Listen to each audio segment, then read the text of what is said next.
बोलिए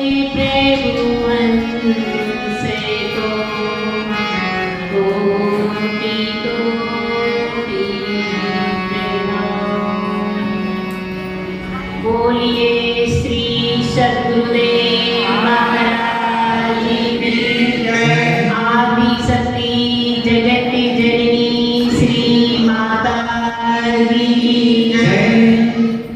आपको नहीं लगा आवाज कम आई? किसी ने कहा है कि 50 क्विंटल गेंदे के फूल से कहीं बेहतर है 50 किलो गुलाब के फूल। आज वो बात ऐसा लगता और जगह तो हुई होगी पर यहाँ भी चरितार्थ हो गई कि 50 किलो गेंदे के 50 क्विंटल गेंदे के फूलों से कहीं बेहतर 50 किलो गुलाब के फूल, क्योंकि उनमें खुशबू ज्यादा होती है ना, शायद इसलिए कहा होगा। तो आज देखो कितने कम भक्तगण हैं। इच्छा थी सबकी कि 21 तारीख को ही जिस दिन गुरु महाराज जी का जन्म दिवस है उसी दिन मनाएंगे।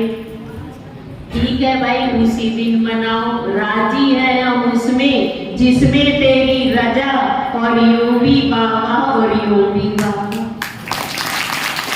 अब उसी दिन मनाने में जब बनने लगा तब कहे भाई जी आज संतान सप्तमी है, सोचकर भंडारा बना।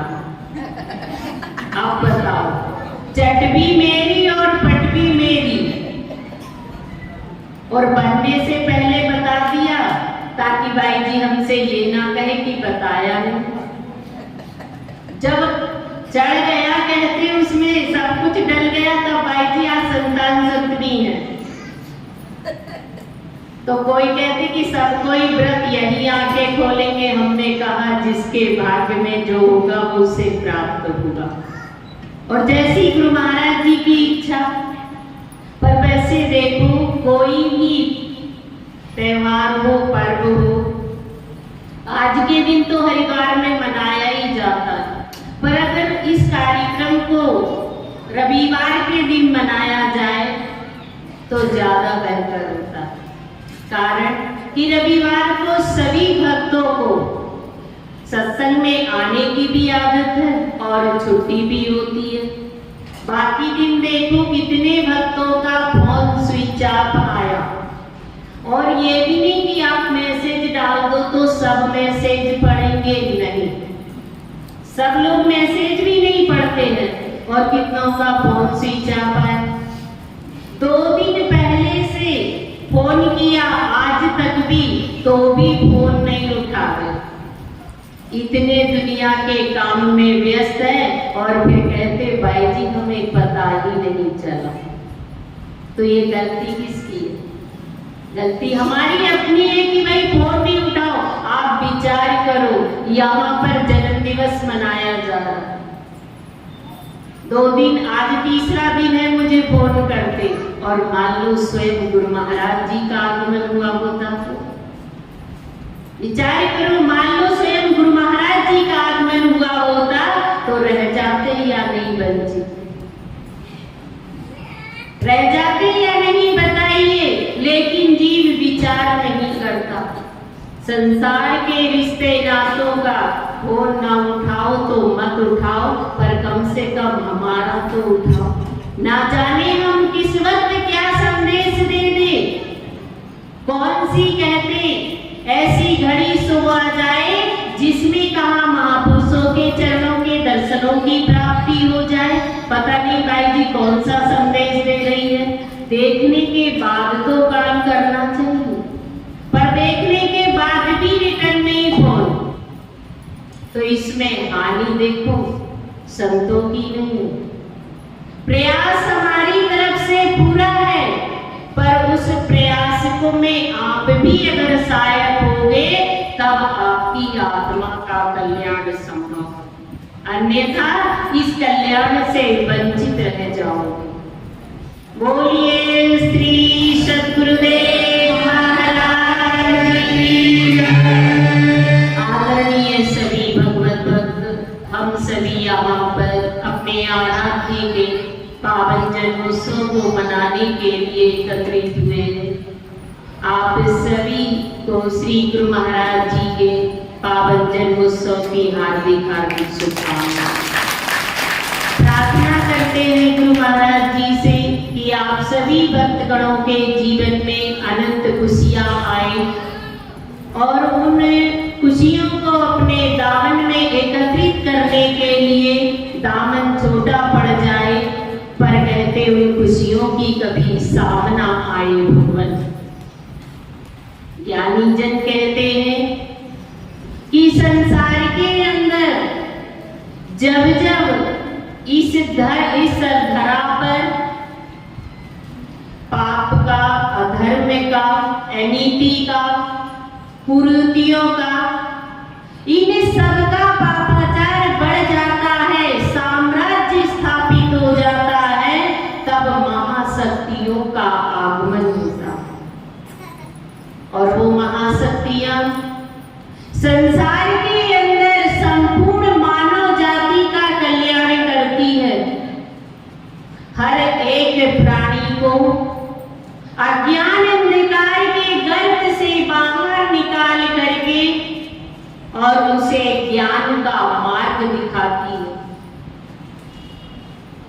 ज्ञान का मार्ग जिससे कि वो अपनी अज्ञानता का हरण करे और इस मानव जीवन के लक्ष्य को प्राप्त करे। महाशक्तियों का यही उद्देश्य होता है कि हर एक जीव अधर्म से हट करके धर्म की राह पर चले, अपने अंतःकरण से सारे अंधकार का नाश करके और इस घट मंदिर के अंदर उस ज्ञान के दीपक को, उस भक्ति के दीपक को प्रज्वलित करके और अपनी आत्मा को शाश्वतता की ओर ले जाए।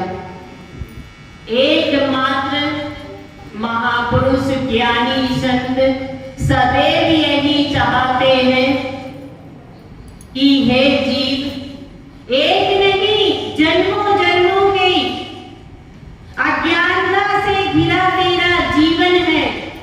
इस जीवन में सारे सांसारिक दायित्वों का तू पालन कर, पर साथ में महापुरुष की, ज्ञानी संतों की, भक्तों की शरणागति ग्रहण कर, जिससे उनका सानिध्य पा करके तेरे जीवन में परिवर्तन आए। अगर सोचता है कि कोई और वस्तु से परिवर्तन आ जाए, किसी और के साथ बैठने से आ जाए, या अपनी सामर्थ्य से, या धन वैभव से, या अपनी बुद्धि की चतुराई से जीवन के अंदर मुझे कुछ ऐसा प्राप्त हो जाए जो मेरी आत्मा को मुक्ति की ओर ले जाए, कल्याण की ओर ले जाए, तो ये कदापि संभव नहीं। जीवन में चाहे जितना भी प्राप्त कर लिया हो वो नाशवान है। आज तक जिसने भी संसार के अंदर भगवान की प्राप्ति की है, जिसने भी अपनी आत्मा का कल्याण किया है, अपने आप को मुक्त किया है हर कर्म बंधनों से, तो एकमात्र केवल समय के तत्वदर्शी की शरणागति प्राप्त करे। इतिहास में ऐसा कोई नहीं जिसने बिना सद्गुरु के अपने जीवन में भगवान को प्राप्त कर लिया हो। स्वयं भगवान भी कहते हैं कि मैं सारी सृष्टि का रचना, पालन और सब कुछ करने वाला हूँ, और मैं भी अगर मानव शरीर धारण करता हूँ इस मृत्यु लोक में, तो मुझे भी सद्गुरु की आवश्यकता पड़ती है और पड़ी। और मैंने भी समय के ज्ञानी का सानिध्य पा करके और उस गुण तत्व को, उस परा विद्या का ज्ञान, उस तत्व को प्राप्त करके और संसार के अंदर जनमानस को संदेश दिया कि हे जीव, मैं समर्थ होकर भी मुझे सद्गुरु की आवश्यकता है, तो तुम साधारण प्राणी हो। विचार करो तुम्हें कितनी ज्यादा आवश्यकता होगी। बेशक मैंने 64 दिनों में 64 कलाओं का गुरु के सानिध्य में बैठ करके ज्ञान प्राप्त कर लिया हो, पर फिर भी कहते कि मुझे बैठने की आवश्यकता तो पड़ी ना। भगवान कृष्ण के लिए कहा जाता है कि गुरु महाराज जी के सानिध्य में बैठकर कुछ ही समय में सारी विद्याएं प्राप्त कर ली, पर बैठना तो पड़ा याद। सद्गुरु की शरणागति को ग्रहण करना पड़ा, उनके आश्रम की सेवा ग्रहण करें, स्वीकार करें, और उस सेवा को उन्होंने बड़े श्रद्धा और प्रेम से किया। तो जीवन में महापुरुषों का कर्म हमें प्रेरणा देता। एक एक कदम पर कहा उनके जीवन से हमें प्रेरणा मिलती है कि हे जीव, इस संसार के अंदर भौतिक जगत में जितना मर्जी किसी और के सानिध्य से प्राप्त कर लो, पर आत्म कल्याण की राह पर आगे बढ़ने के लिए सद्गुरु का सानिध्य अनिवार्य है। ज्ञानी संतों का सानिध्य अनिवार्य है। उनकी संगति में बैठ करके और कहते कि ये समस्त व्यक्तियों को इस संसार से दूर करके प्रभु के नाम में जोड़ने वाली हरि कथा की आवश्यकता है। संसार में इसीलिए ये दुर्लभ जीवन मिला है। सौभाग्यशाली है हम कि हमें सद्गुरु का सानिध्य मिला। एक छोटी सी बात बताओ। कहते कि एक गांव में एक संत रहते थे। संत के वचनों में प्रभु नाम जपने के कारण कुछ ऐसा प्रभाव था कि जो कोई भी सुनता उनकी बात को मान लेता। किसी से अपनी बात मनवाने के लिए पहले उसे अपने जीवन में उतारना पड़ता। स्वयं उस राह पर चलेंगे तो दूसरा भी उस राह पर चलने की सोचेगा।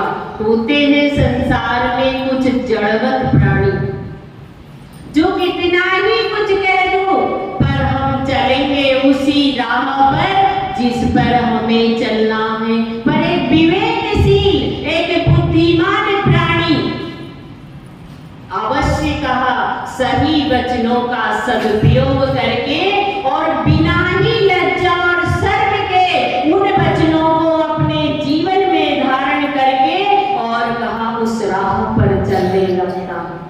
गांव के सभी प्राणी चलते थे, पर एक व्यक्ति ऐसा था जो रात दिन शराब पीता, नहीं मानता था उनकी बात। संयोग से एक दिन जरूरत से ज्यादा पी ली। जब पीने लग जाओ ना तो फिर कहते कि एक समय के बाद वो एक बोतल ही जरूरत से ज्यादा हो जाती या नहीं बताइए।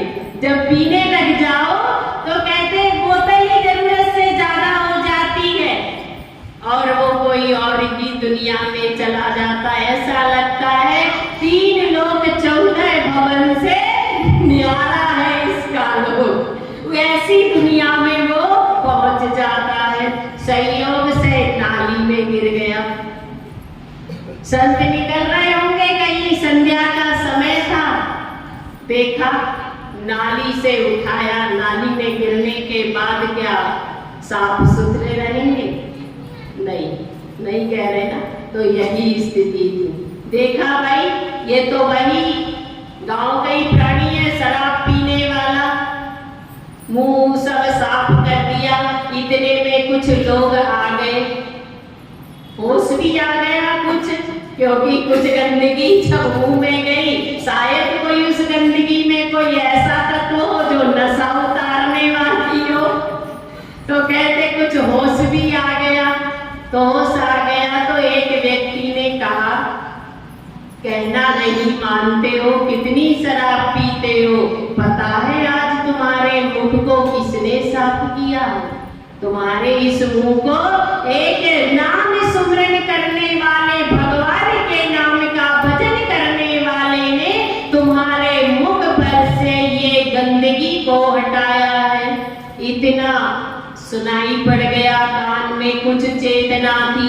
तुरंत दूसरे व्यक्ति ने कहा कि उस साधु ने ये भी कहा मुख धोते वक्त कि जिस मुंह से राम नाम बोलना चाहिए, जिस जिह्वा से प्रभु नाम का अमृत पीना चाहिए, उस मुख और जिह्वा से ये जीवन को नष्ट करने वाला और आत्मा को अधोगति में ले जाने वाला जहर का सेवन कर रहा है।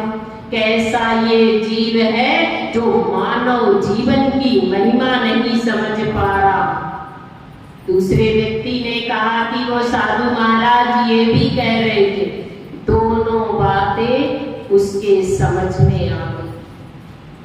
अपने आप को धिक्कारता है कि मैं कितना अभागा और कितना पापी हूं, जो विषयों के कारण मैं ये कहते इतना आदी हो गया हूं कि अपने स्वभाव को, अपनी आदतों को बदल नहीं पा रहा। बड़ा पश्चाताप करता है और अपनी उस आदत को दूर करने का संकल्प ले लेता है। विचार करो, संत के मुख से नहीं सुने थे, किसी और के मुख से सुने थे संत के वचन। अपने जीवन में परिवर्तन भी कर लिया और वो बुरी आदत को सदा सदा के लिए भी छोड़ दिया। आज हमें तो अपने आराध्य का साथ मिला है या नहीं? संतों का नहीं, स्वयं सद्गुरु का सानिध्य मिला है। छोड़ दीजिए साधु संतों को एक तरफ, पर स्वयं सद्गुरु का सानिध्य मिला है और नित्य निरंतर उनके वचनों को श्रवण करने का सौभाग्य मिलता है। फिर भी कहा ये जीवन के इतने वर्ष बीत गए, पर हमारे जीवन में आज तक कहा कि परिवर्तन के नाम पर अगर देखा जाए तो हम नहीं कहेंगे, स्वयं विचार करो। परिवर्तन के नाम पर क्या हमें प्राप्त हुआ है? जीवन में कितना परिवर्तन हुआ है? कैसे वो मानव होंगे जिन्होंने एक शब्दों को पकड़ करके और अपनी आत्मा का कल्याण कर लिया। और हम तो ऐसे सौभाग्यशाली हैं कि हमारे हाथ को सद्गुरु ने पकड़ा, फिर भी कहा हम अपने जीवन में परिवर्तन नहीं कर पा रहे। विचार करो, एक नहीं लाखों करोड़ों जन्मों के प्रारब्ध हमारे साथ जुड़े हैं, जो हमारी वृत्तियों को अपने आराध्य से जुड़ने नहीं देते। पर इन सब प्रारब्ध को एक क्षण में अगर हम प्रयास करें ना, तो एक क्षण में एक वचन भी अगर हम अपने आराध्य का मान लें, तो वो एक वचन ही हमारे जन्म जन्मांतर के पाप कर्मों का ऐसे नाश कर देगा, जैसे सूखी घास के ढेर पर एक अग्नि की चिंगारी रख करके देखना। हवा देने की आवश्यकता नहीं, एक पल में भस्म कर देगी उस ढेर को, पलक झपकते ही। ऐसे ही ज्ञानी कहते हैं कि उनके वचनों को श्रवण करके तो देख, साथ में इस हृदय में रख करके देख, और कहा कि जीवन में उतार करके देख। उनकी कृपा दृष्टि का वो महासागर इतना विशाल है कि कब कहाँ कहते तेरे जीवन के सारे बंधन कट जाएंगे, कहाँ तेरी बुरी प्रवृत्तियां, कहाँ तेरी ये बुरी आदतें, ये तेरे जीवन में फिर बिल्कुल नहीं ठहर पाएगी। किस रास्ते से तेरे जीवन से दूर हो जाएगी तुझे पता ही नहीं चलेगा। पर समस्या यहाँ है कि हम सुनते हैं एक कान से और दूसरे से जब तक यहाँ बैठे हैं तब तक सारी बात हमारे अंदर, और गेट के बाहर गए तो वही स्थिति कोलू के बेग की तरह।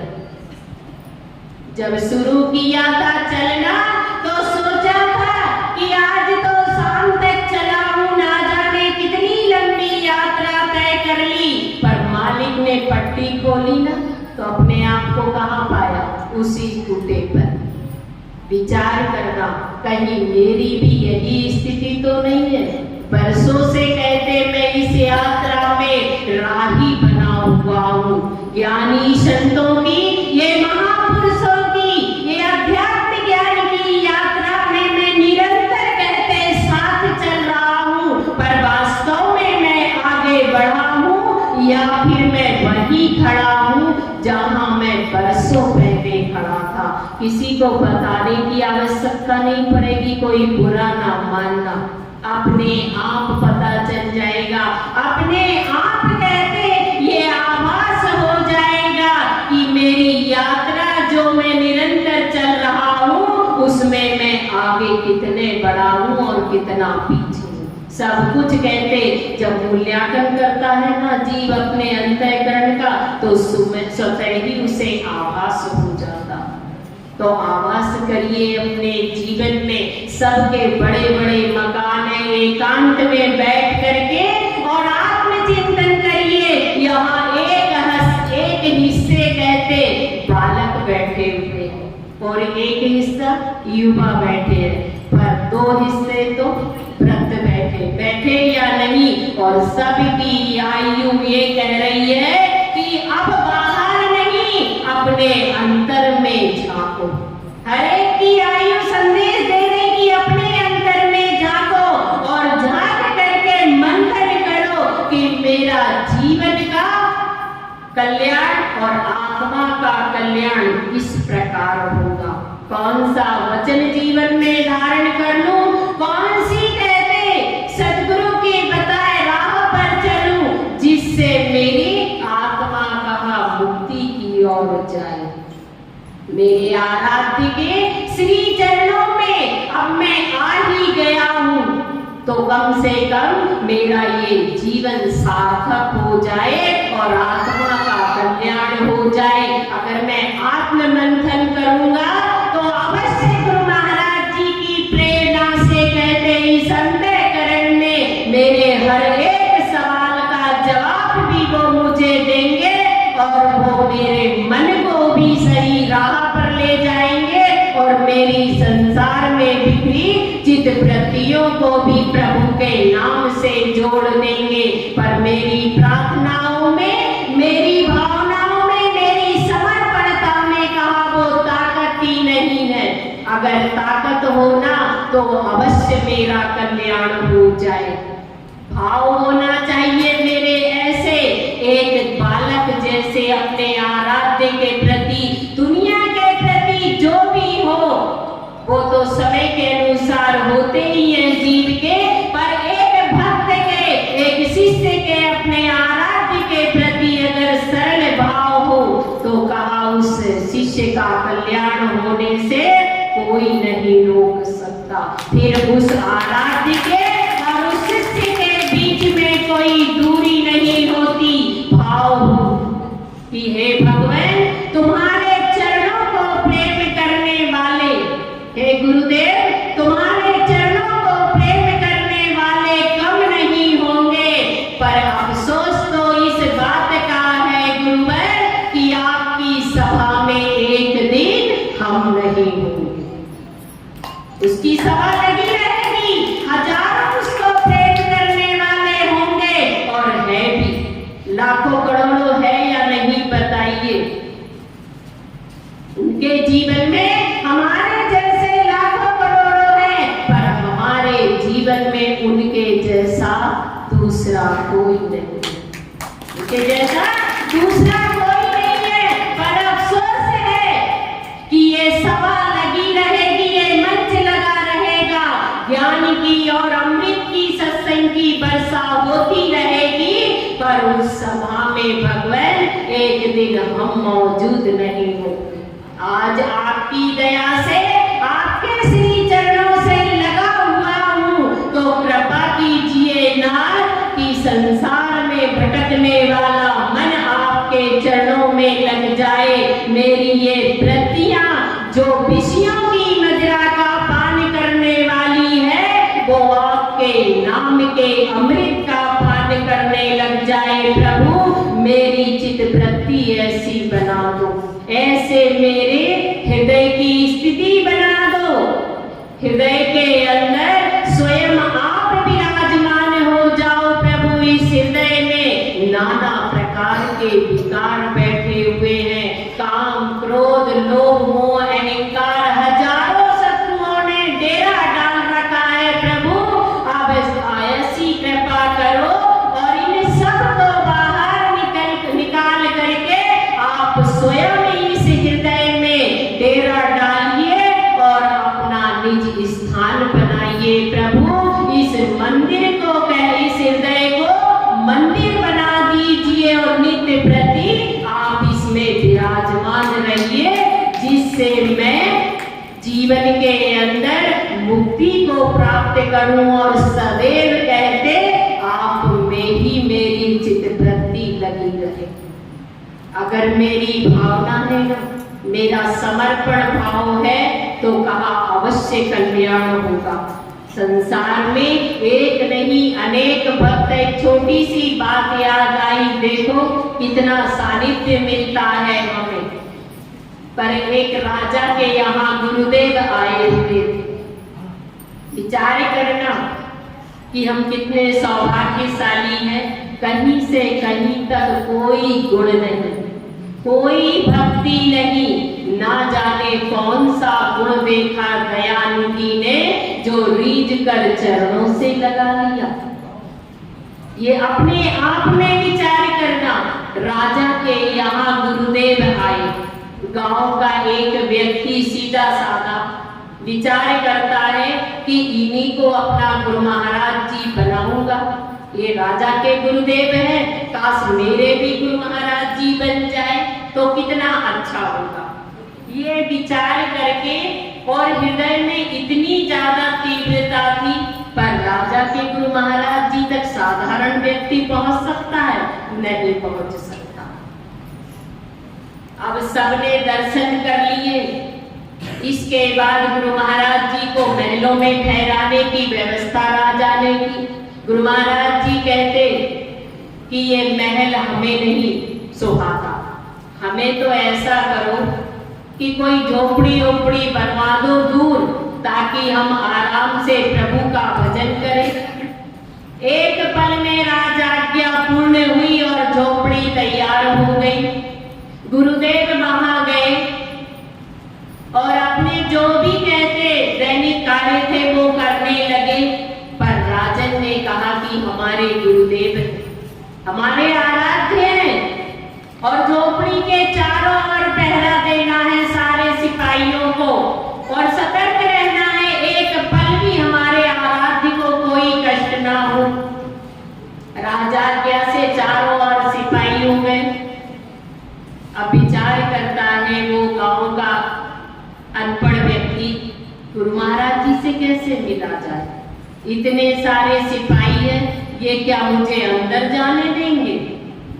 विचार किया, गुरु महाराज जी झोपड़ी से बाहर कब निकलेंगे, कुटिया से बाहर कब निकलेंगे गुरु महाराज जी? तो उसकी बुद्धि चल गई कि गुरु महाराज जी प्रातः अवश्य निकलेंगे, भ्रमण के लिए, शौच के लिए, जैसे भी निकले पर प्रातः काल अवश्य निकलेंगे। ये सोच करके और अर्धरात्रि को ही चुप कर बैठ गया। जैसे ही गुरु महाराज जी हाथ में लोटा लेकर के निकले तो देख लिया उसने, और कुछ दूरी पर जाकर के पीछा किया। गुरुदेव गुरुदेव गुरुदेव ठहरिए। गुरु महाराज जी ने कहा ये इस समय पीछा करना, ना जाने क्या बात है। गुरु महाराज जी और तेज चलने लगे, पता नहीं सुबह सुबह किस लिए आया, और तेज चलने लगे। वो व्यक्ति जोर से पीछे भागने लगा। गुरु महाराज जी रुकिए रुकिए। गुरु महाराज जी को क्रोध आया, उन्होंने कहा फेंक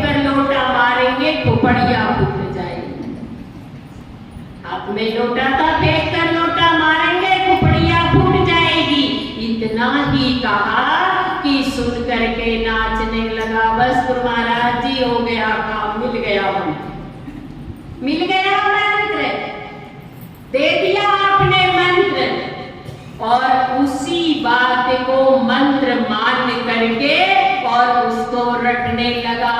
घर पर पहुंचा, भोजन का समय हुआ तो घरवाली कहती है कि भोजन कर लो। कहा नहीं, बड़ी मुश्किल से मंत्र मिला है, बड़ी मुश्किल से मंत्र मिला है, और अगर ये मंत्र हम भूल गए ना तो हमारा कल्याण होने वाला नहीं।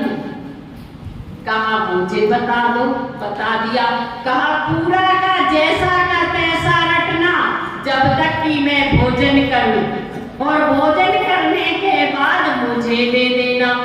अब भोजन किया तब तक पत्नी को दे दिया और पत्नी ने वापस कर दिया। कहो तुम्हारा मंत्र लो रटो, जब भोजन करे तब ले लेती है और फिर वापस दे देती है। वो दिन भर यही रट लगाए कि मारेंगे फेंक कर लुटिया तो फूट जाएगी तुम्हारी कुपड़िया। इसी को रट रहा है। पर देखो गुरु वचनों में, कहते गुरु वचनों में गहरा राज है, और जिन्होंने जानी गुरु वचनों की महिमा उनका डूबा कभी ना जहाज है। यानी कहते ना कि गुरु वचनों में इतना राज है कि अगर जीव जान लेना, एक शब्द में भी अगर कहा कि पहचान ले गुरु कृपा को, तो उसका जहाज संसार रूपी ये महासागर में कभी डूब नहीं सकता। कैसा वो शिष्य रहा होगा जो बरसों जपता रहा। संयोग से एक दिन राजा के बेटे को एक नहीं 2-4 भूत प्रेत लग गए। अब राजा के बेटे को लगे, विचार करो कितने वैद्य आए होंगे और कहां से वैद्य नहीं आए होंगे। सब थक गए, हार गए। पर किसी ने कहा महाराज आपके ही नगर में एक गुरु भक्त रहता है, शायद उसकी झाड़ फूट से ठीक हो जाए। तो गुरु राजन ने विचार किया कि जब इतने वैद्य बुला लिए तो उस भक्त को भी बुला लिया जाए। भक्त आए राजा आज्ञा से, और हजारों वैद्य थे चारों ओर खड़े उस सैया के, सबको अलग कर दिया। कहा सब दूर हो जाओ, और बेटे के कान में जाकर कहता है कि मारेंगे फेंक कर लुटैया तो फूट जाएगी तुम्हारी कुपड़िया। जब कान में इतना कहा तो जो अंदर बैठे वो समझ गए कि इसने हमें पहचान लिया, और सारे निकल कर भाग गए। सारे निकल कर कहां पर में भाग गए। कितने दिन से बीमार वो राजकुमार ठीक हो गया, और जैसे ही ठीक हुआ भक्त की ख्याति बढ़ने लगी। सब उसके दर्शनों के लिए आने लगे। चर्चा पहुंच गई गुरु महाराज जी तक कि आपके जो राजा है शिष्य, उनके दरबार में एक भक्त रहता, उनके नगर में एक भक्त रहता है, सब उनके दर्शन करते हैं। गुरु महाराज जी भी पहुंच गए, लाइन लगी थी दर्शनों की। सारे भक्त दर्शन कर रहे थे उस शिष्य का, उस भक्त का। भक्त की निगाहें पड़ गई अपने आराध्य पर, पहचान लिया। उठा अपने आसन से और दौड़कर गुरु महाराज जी के चरणों में दंडवत प्रणाम करता है। कहा गुरु महाराज जी आप? कहा मैंने तुझे कब शिष्य बनाया? मैंने तुझे कब शिष्य बनाया? मैं तो राजा का गुरु हूँ, तेरा गुरु नहीं हूँ। कहा गुरु महाराज जी आज ये पूजा हो रही ना, जो कुछ भी हो रहा है ये सब आपकी दया है और आपके ही मंत्र का प्रभाव है। कहा मैंने कब तुझे मंत्र दिया भाई? मेरी स्मृति में तो नहीं है कि मैंने तुझे कभी मंत्र दिया हो। तो उसने याद दिलाया गुरु महाराज जी आज से कुछ वर्ष पहले सारी स्थिति दिला दी कि आप प्रातः काल जा रहे थे और आपने ऐसा ऐसा कहा था भगवान, बस मैंने तो उसे ही मंत्र मान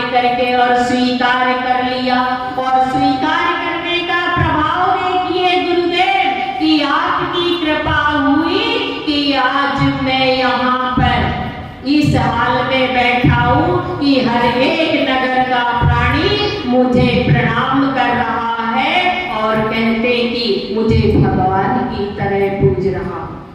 जब इस प्रकार शिष्य ने कहा तो गुरुदेव के भी आंखों से आंसू आ गए, हृदय भाव विकल हो गया और उठाकर शिष्य को छाती से लगा लेते हैं और कहा धन्य है, धन्य है कहा जिनको मैंने उस शाश्वत ज्ञान की प्रक्रिया समझाई, उस पराविद्या का ज्ञान प्राप्त कराया।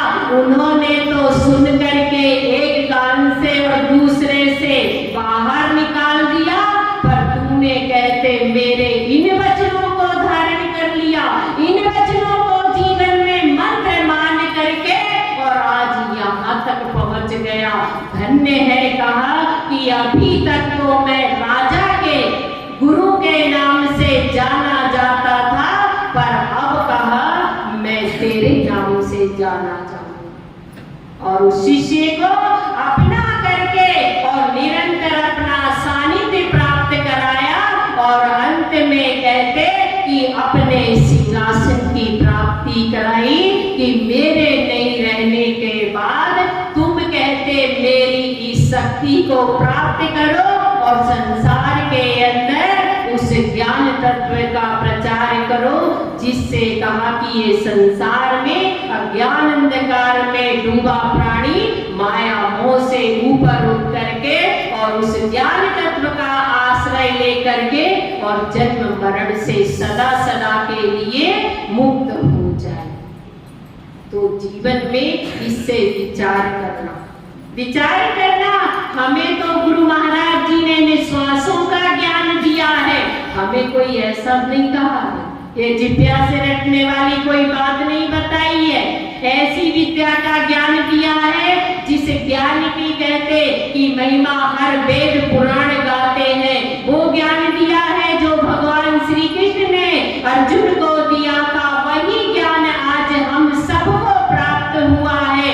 फिर भी कहा ऐसे तत्व को प्राप्त करके अगर हम अपनी आत्मा का कल्याण ना करें तो हमसे अभागा इस जहां में कोई दूसरा नहीं, हमसे अभागा इस जहां में कोई दूसरा नहीं है। सानिध्य मिला है उनका और उनका हर प्रकार से कहते सहारा प्राप्त है। इस सानिध्य और सहारे से अपने मन और वृत्ति को बदल करके अपनी आत्मा का कल्याण करें। इस जन्म दिवस के अवसर पर अपने आराध्य से प्रार्थना करें कि हे प्रभु जो दिन बीत गए प्रभु वो बीत गए, पर अब मैं आपकी शरणागत हूँ, मेरी शरणागति को कहते कि आप ग्रहण कीजिए।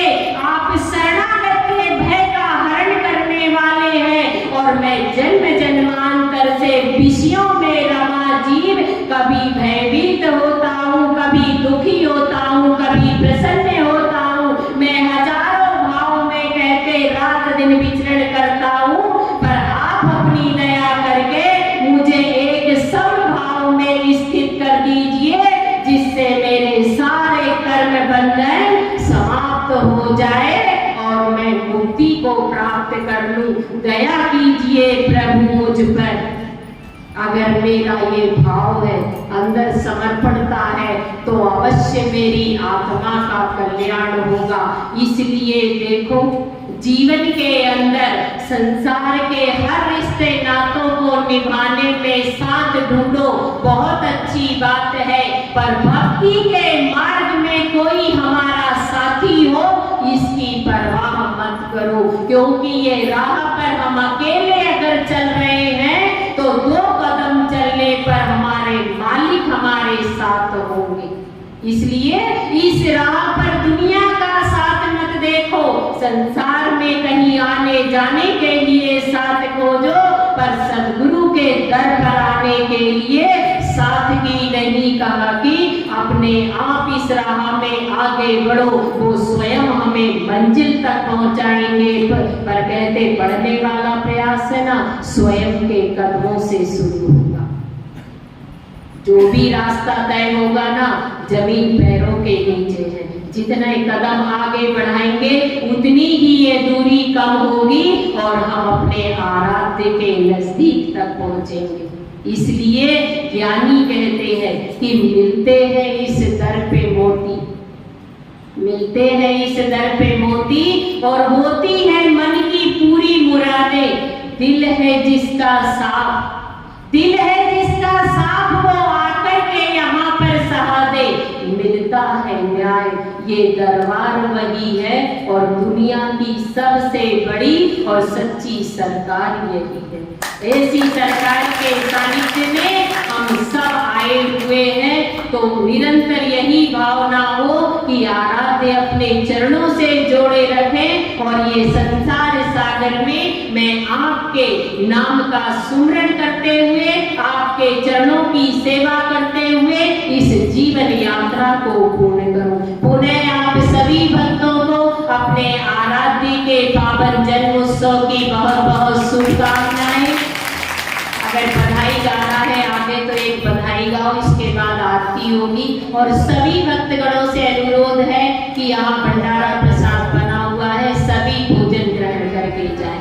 बोलिए श्री सद्गुरुदेव महाराज की, आदि शक्ति जगत जननी श्री माता की।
Yeah.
इस जगह में सभी कुछ दे